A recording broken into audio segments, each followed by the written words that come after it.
Hello everyone and আজকের ভিডিওতে আমরা আপনাদের দেখাবো বাংলাদেশের সব থেকে unhygienic and the cheapest food. Mirpur কতর মধ্যে? মিরপুর একের মধ্যে পুরো বাংলাদেশের মধ্যে সব থেকে cheapest food and most unhygienic food যে বাংলাদেশের মধ্যে পাওয়া যায়। তো আমি এই প্লেসের সামনেই আছি, লেটস গো দেখা যায় কী কী পাওয়া যায়।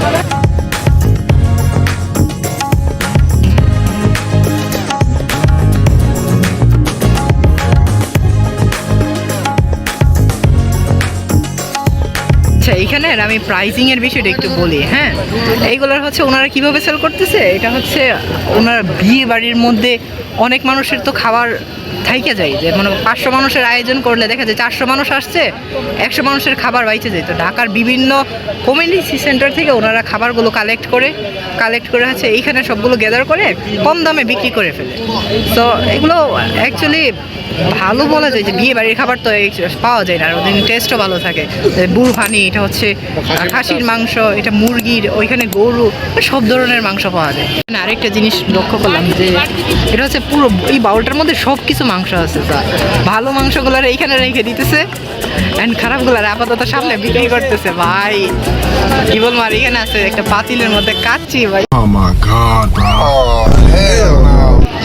আমি ভাবছিলাম প্রথম আমি নিবো, বুঝছো, কিনা ফেরা, এখন আমার মন উঠে গেছে এটা কিনা নেওয়ার থেকে।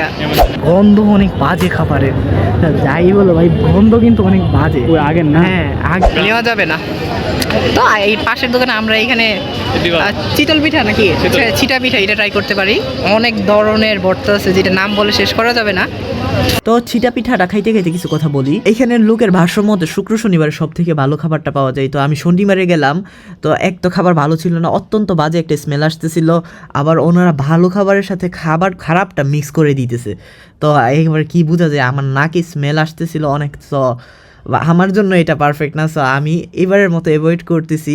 আর যদি তোমাদের মধ্যে কেউ আমার কাছ থেকে রিকমেন্ডেশন চাও যে এইসব জায়গার মধ্যে যা খাবার একবার কি ট্রাই করা দরকার কিনা, তো আমি বলবো যে ভাই তোমার এখনো এত খারাপ সময় আসে না যে ওইখান থেকে গিয়ে খাবার ট্রাই করতে হবে। তো অ্যাভয়েড করো আপাতত। ওকে গাইস, পিঠা টিটা খাইয়ে দৌড় দিলাম। ওই খাবার নিতে আসছিলাম মূলত, বাট এত আনহাইজেনিক খাবার খাওয়া পসিবল না, তাইলে এই কালকে ফুড পয়জন হয়ে মরে যাবো। সো দ্যাটস ওয়াই এটা ওনাদের জন্য রেখে দিলাম। আমি চোখে দেখছি, ভিডিও করছি, তাতেই আমি সন্তুষ্ট।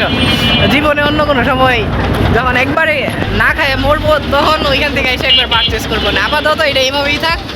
And yeah, that was the video. See you in my next one. Bye by.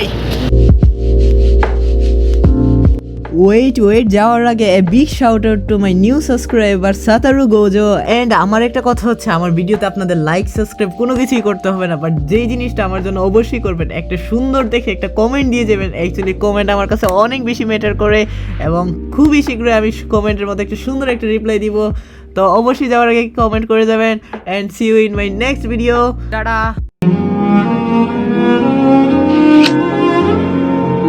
আর কেউ যদি দেখতে চান ঢাকা বাণিজ্য মেলার মধ্যে কী কী পাওয়া যায়, স্ক্রিনে দেওয়া ভিডিওতে ক্লিক করতে পারেন। See you in that one. Bye bye হোমিস।